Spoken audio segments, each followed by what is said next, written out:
Hello and welcome to the very first episode of the Tailor-Made Real Estate Podcast. Today I have a good friend and fellow realtor, Curtis Schultz, with me. Curtis, glad to have you on. How have you been? Glad to be here. I'm pretty excited for this. It's kind of been a long time in the making. I think it's something that is great that you're gonna start doing here. So I'm pretty excited. Thank you. I'm glad you're excited. I feel like we've talked about a podcast for about 2 years now. So Yeah. finally up and running. Yeah. So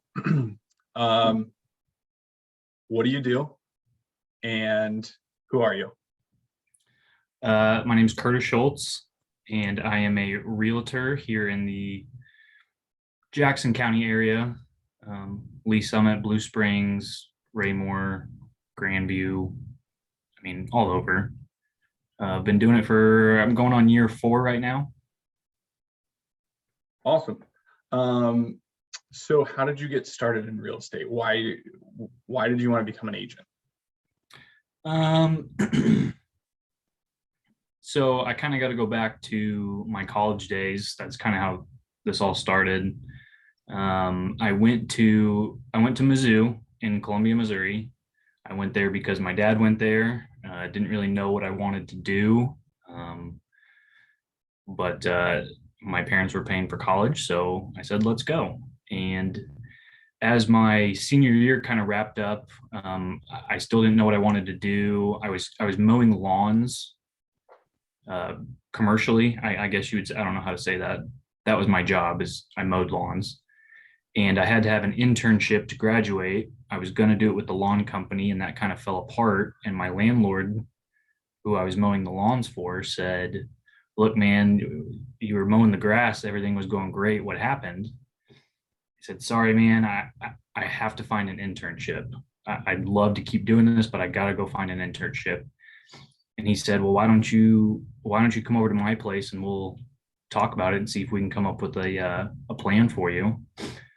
So I went over there and had a couple cocktails, and we kind of talked about stuff, how I could maybe fit into his business and his company. And we just kind of hit the ground running. So he was a contractor by trade and really kind of developed his own investments, really grew into an investor. And he really took me under his wing for my first 3 or 4 years out of college. And that's really the how I kind of cut my teeth in this business, was more the investor side of things. You know, we would buy rundown houses and fix them up and either put tenants in them or turn around and sell them, flip them. And that was a lot of fun.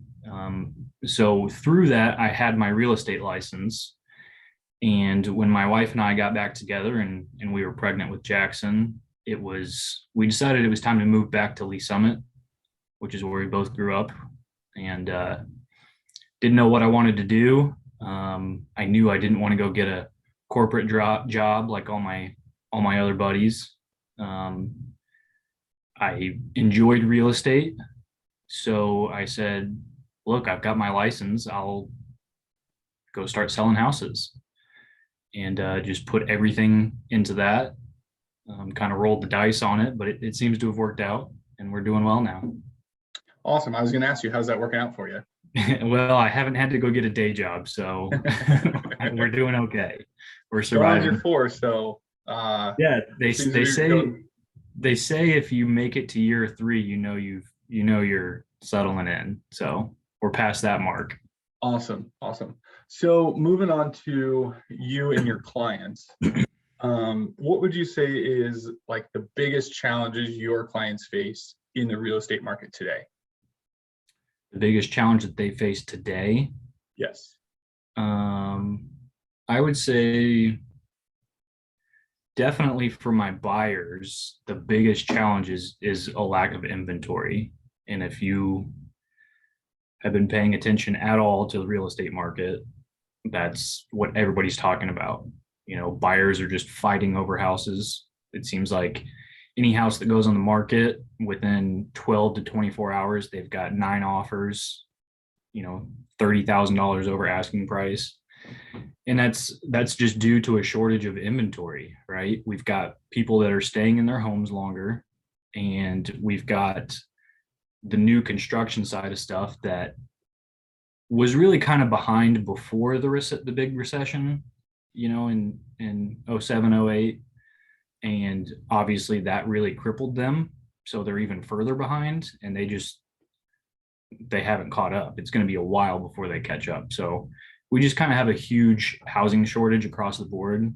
And then when you combine that with how low mortgage rates have been for the last, 5, 6 years, buyers are able to buy houses with really good interest rates. So you have this many buyers and this many homes for sale, and it's just kind of a bloodbath. If you are in this professionally and you do this every day as your primary job, you can find ways to get your buyers to get houses. But I know it's tough. So expand on that. What are you doing to differentiate yourself, or helping your buyers differentiate themselves to win deals? As far as making offers and getting a contract. Yes. So one thing that I think you don't really understand if you're not in this business is price isn't always everything. There's also terms, and there's a lot of different terms that you can add in there, and you can get creative. So you've probably heard of people waiving inspections, which I can elaborate on that. There's appraisal waivers, there's lease backs. You can shorten your closing period. I mean, there's all sorts of different terms that you can throw out there. And if you can formulate that offer correctly, you might not have to be the highest offer. You might just fit that seller's needs better than the next guy. So I think experience is probably what can help an agent help their clients the best, aside from money. I mean, if you have cash, you can win any contract. Still. Yeah, right. You go and wave a bunch of $100 bills in front of somebody, they'll take it. But not everybody has that. So how do you position yourself in a better light than any other agent typically would, to where what those pressure points are for the seller, right? So maybe the seller doesn't need $30,000 over asking, but they need a flexible close date, right? They need to close in 60 days instead of 30 days. How are you knowing that? Like, how do you find that out, where this other agent maybe isn't? So what are you doing differently to find that out? Again, I think that kind of comes down to experience. The first and most obvious thing is I will call that listing agent, right? I mean, you can't get the answer if you don't call them, right? So I'll call them, and they're not just going to come out of the gate and say, look, this is what it's going to take to win this bid. Most of the time they won't do that. You got to remember, they're working in favor of their seller, so they don't want to give the farm away. They kind of want to work out all the offers that are out there and Sure. Get the best one for their client. But that doesn't mean that you can't ask other questions that may not cause that agent to directly give away the farm. Like, one of my favorite questions is, hey, what's the most important thing for your seller? And you'd be surprised how often it's not price. Because they know they're going to get a good price for their home, right? An extra 10 grand is nice, but there's always other factors, whether they're building a new home and they're trying to time their closing perfectly to move into their new home at just the right time, or they don't want to deal with fixing up a whole bunch of inspection items on their home. So you'd be surprised what people will tell you if you just ask them questions. That's kind of a lesson that I learned from my mentor back in Colombia, where, ask the question and then shut up and listen. You'd be surprised what you can learn. So you told us about your buyers, like what, that's their biggest challenge right now. So tell us about your sellers. I mean, it sounds like it's super easy to be a seller right now. So Yeah, what are their challenges then? it is a good time to be a seller. I mean, if you have a home that you would like to sell, you're going to make out pretty good. I think the challenge is with how fast paced everything is. As a seller, if you were going to do it without an agent, do you know how to do it correctly in such a quick amount of time to make sure that you're really getting the best offer out there, right? If you're a seller and you're going to try and sell your home by yourself, that's fine, but the first offer that comes through the door, if it's $10,000 over your asking price, you may take it. But did you look at all the other terms? I mean, do you know how to negotiate with the buyer's agent? Maybe not. So I think that's probably where I can add value to sellers is, look, I know that when we put this on the market, we're going to have a very small window, 24 to 36 hours or whatever, to try and get as many people through the door as we can and work those buyers, those potential buyers, and work these handful of offers coming in to make sure that we can soak up as many terms and price as we can.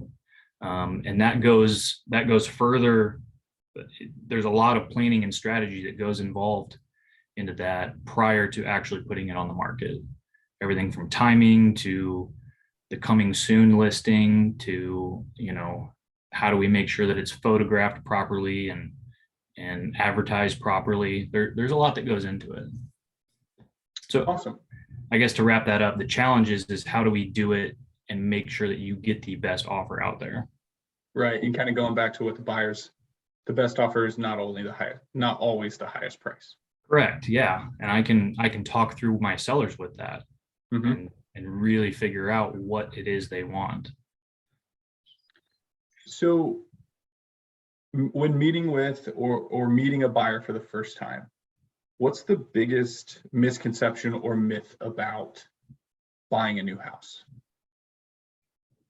Oh gosh. I would say for buyers, the biggest myth is that you need 20% down to put on a house. I'm sure in what you do, you probably get that a lot. And I wouldn't say this is a misconception, but something that people don't really know is how many different types of loans are out there and how many different ways you can structure those loans to either fit your buyers better or make your offer more attractive to a seller, right? So, you've got conventional loans, FHA loans, VA loans, USDA loans. If you're in a really competitive spot, like, downtown Lee Summit or really anywhere in Lee Summit, FHA and VA loans are really, really hard to get. And depending on your situation as a buyer, if you don't have to qualify as VA, maybe you can go conventional. That could give you just the amount of upper hand that you need to win a bid. And on the converse side, if you're outside of Lee Summit in areas that are a little bit less competitive, like Pleasant Hill or Harrisonville or something like that, USDA is kind of an area-based loan program, and that's a great loan program that you can utilize outside of these more competitive areas. So not really a misconception, but just stuff that they don't know that we can help with. So explain to me real quick why a seller would want a conventional, like a buyer to have a conventional loan versus FHA or a VA. Like if you have the two offers in front of you and they're the same price, and this one's VA and this one's conventional, why are you going conventional? So with FHA and VA, there are just a couple more hurdles to jump through. For the seller? Well, ultimately it's for both of them, but yeah, there's, as far as the buyer getting qualified, they're going to have to jump through a few more hoops. There's more loan approval stuff that they're going to have to provide. And then also when you do an FHA or a VA loan, there's an additional inspection. It's like a mini inspection, and that kind of comes along with the appraisal. So they're just making sure that these FHA and VA buyers aren't buying stuff with a lot of safety hazards or huge maintenance items. So, for example, peeling paint on the outside, or rotten window trim, or missing smoke detectors, missing handrails. Those are required mini inspections that the FHA and VA programs enlist. So those are just more hoops that the buyer has to do, and ultimately the seller is going to have to comply with. So if I have like a pristine house, it's immaculate, maintained it, I shouldn't have a fear in accepting a VA or FHA offer versus a conventional one, right? Like those, Correct. Someone's going to give me more money for VA or FHA than the conventional, and I know my house is immaculate. Like I should take the extra money. Correct. Yeah. I think last year I probably did 6 or 7 FHA and VA loans, and they went off without a hitch. They went great. Some of the houses I was a little bit concerned on what those inspections would uncover, and they went great. So I don't know if those appraisers are kind of loosening the reins to kind of help these buyers or not. That might be a good question to ask an appraiser if you ever interview one of them. But anyways, I'll put that on my list.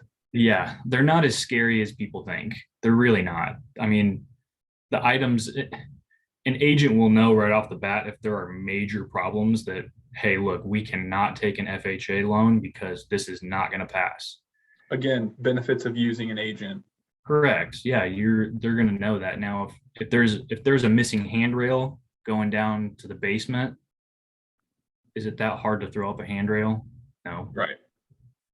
So, yeah, I understand why sellers agents are a little bit hesitant to take those, especially if they have a conventional loan sitting right in front of them.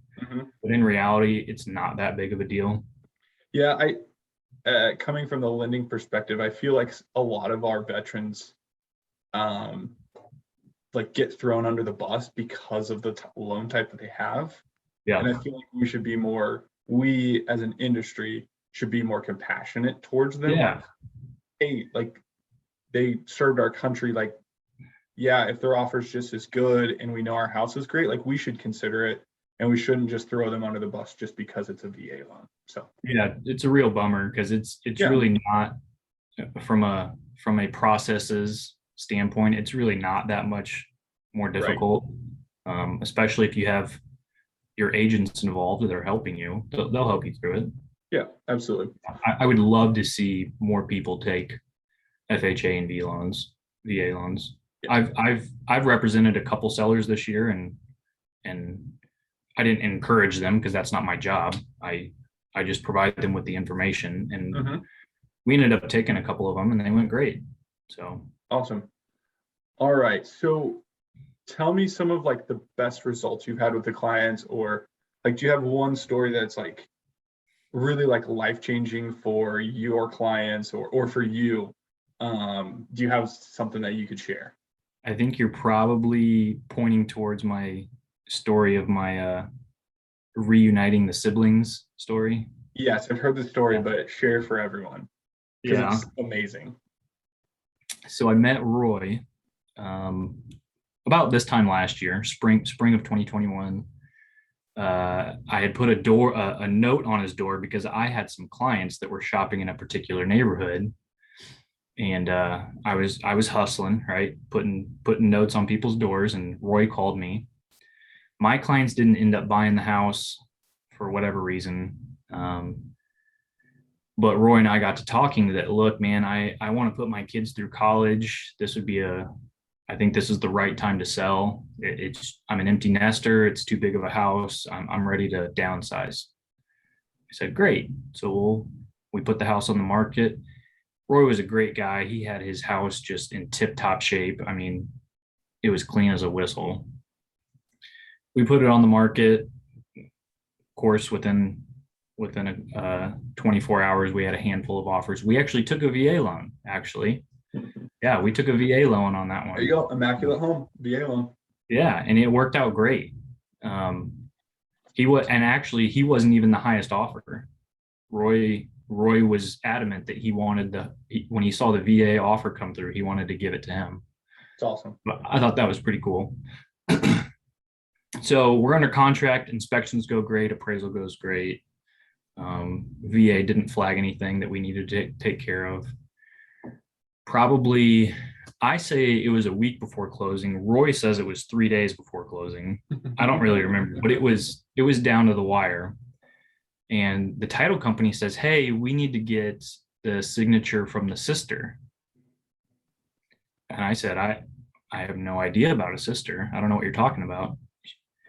She says, yeah, it looks like Roy inherited the property from his father when his father passed away. And because of how, how people inherit properties, the sister had some sort of entitlement to this property too. And so we needed her signature as well. I said, okay, no big deal. Hung up the phone, called Roy, and Roy said, oh no. He goes, dude, that's not going to happen. I may as well start unpacking the U-Haul right now. She is not going to sign it. Apparently they hadn't talked in 15 years. I don't really know from when their father passed, right? From when all this happened. I don't really know the whole backstory of how it all worked out, but I guess 15 years ago, when Roy's father passed away, there was some bad blood, and Roy got the house and the sister got nothing. And I get the sister was pissed about it. I mean, rightfully so. I don't know the full story, but I could see why she was pretty pissed off about that. Sure. So Roy's like, yeah, dude, that's not happening. I may as well just unpack. And that really caught me off guard, but I wasn't willing to take no for an answer, because here we are 3 days before closing. This veteran is thinking he's going to move into his new house here in the next few days. Meanwhile, Roy has has an offer on a new house, and those sellers are thinking that they're going to get a big check here in a few days and sell their house. I mean, we've got multiple people in this transaction. It's not just me and Roy. I'm like, we got to at least ask, right? Same thing I said. The worst she can say is no, right? So I thought. So I hang up with Roy and I said, look, he gave me her name. He said, I don't know how to reach her. I don't know where she lives. Yeah, he didn't have her phone number, right? He didn't have her phone number. Yeah. No, he hadn't talked to her in 15 years. So I track her down. I look her up on the internet. I find her phone number and I call her. And obviously it was way out of left field for her. And she just starts cussing me out immediately, like just starts cussing at me. And she's all, I think 15 years of emotion just kind of threw up on me. Yeah, poured out. Rightfully so. And kind of the biggest thing that she was upset about was the fact that after all these years, I'm the one that's reaching out to her, not the brother, not Roy. Yeah. Right. I don't know as though that would have went better.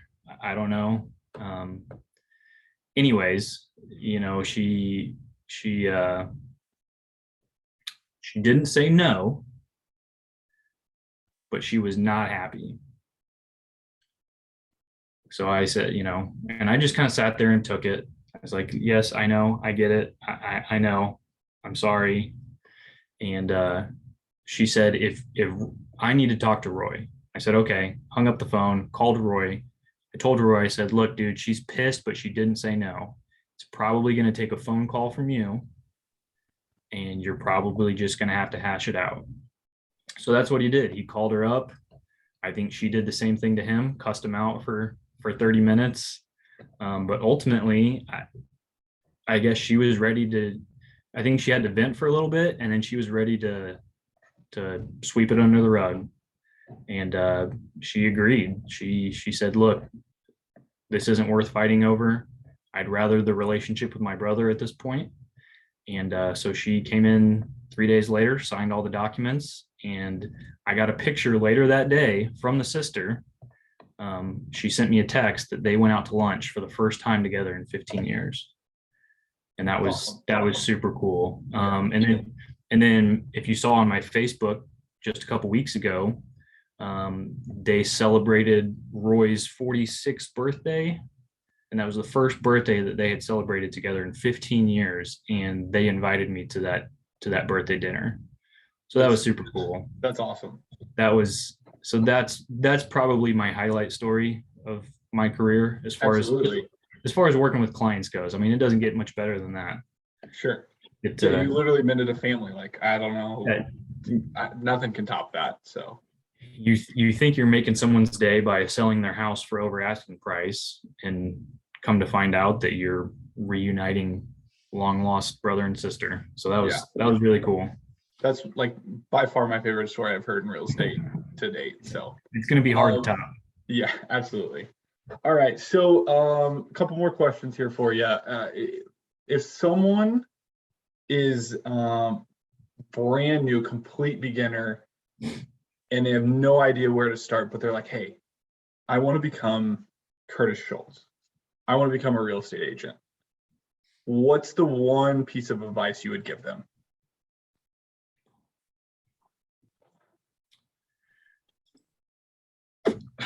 Does it have to be one piece of advice? Or Just one. Don't drag it on. The one piece of advice that I would give is to find somebody that's a professional in this industry and latch onto them. So find a mentor, basically. Yeah. I mean, awesome. That's what I had for the first 4 years of my real estate experience, and that ultimately led me to where I'm at. It's awesome.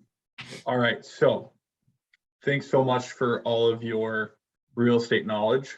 I want to wrap it up with some fun non-real estate rapid fire questions. Okay. So quick answer, don't elaborate, just like whatever you're feeling, go for it. All right.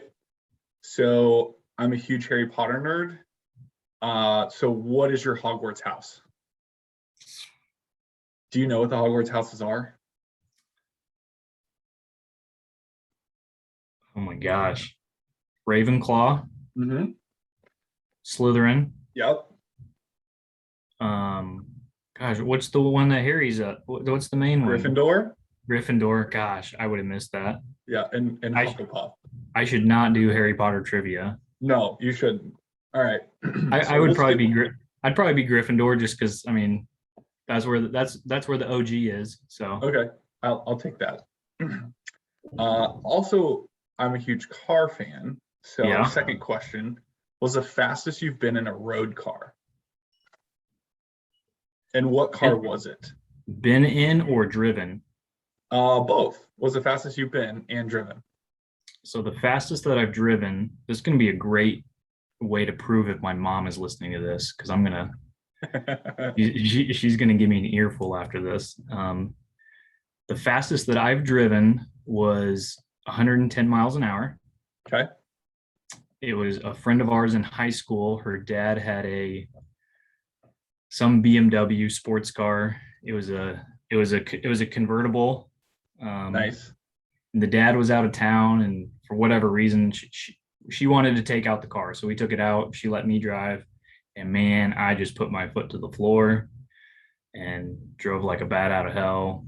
And when we got back, I opened the hood, and the turbo was glowing orange. It was so hot. I was so scared. I thought I ruined the car. Nice. But it was fine. The fastest I've been in a car, probably just a little bit faster than that, probably 115, 120. A buddy of ours, dad, had a 911, a Porsche 911 for a little while. And we kind of went back roads cruising, and he was driving.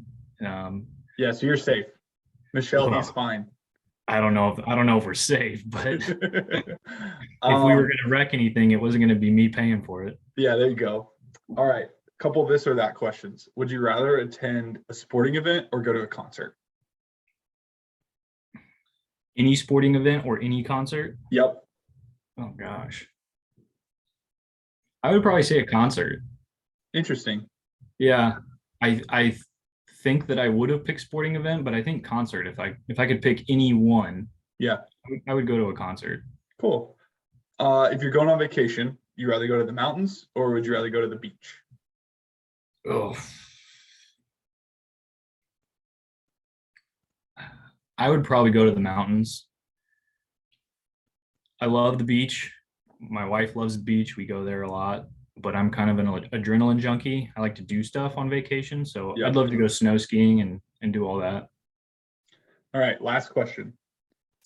If you could win an Olympic gold medal, what sport would it, or what would it be in? I guess they're all sports. Yeah. It could be ping pong. I guess table tennis, right?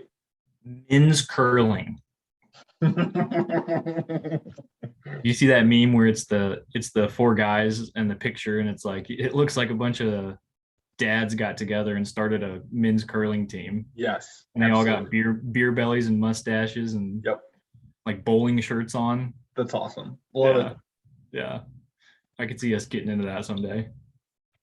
That'd be wonderful. All right. Is there anything else that we need to chat about or that you want to share with everyone? And if not, how do we get a hold of you? What's the best way if anyone's looking to buy or sell a house? What's the best way to contact you?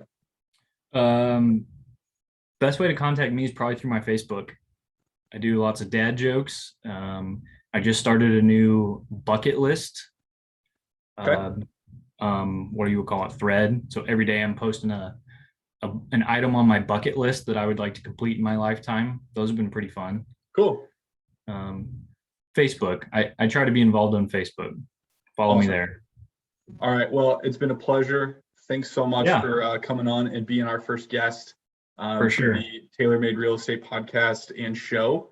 Yep. I'm sure we'll have you on in the future and looking forward to hanging out. I was gonna say in a year or two from now, when you're big hot shot and you're too busy to talk to me anymore, I hope you have me on as your guest again. Thanks. I can definitely do that. I will I do would that for you. appreciate that. All All right, man. Thanks for See having ya. me on. Bye.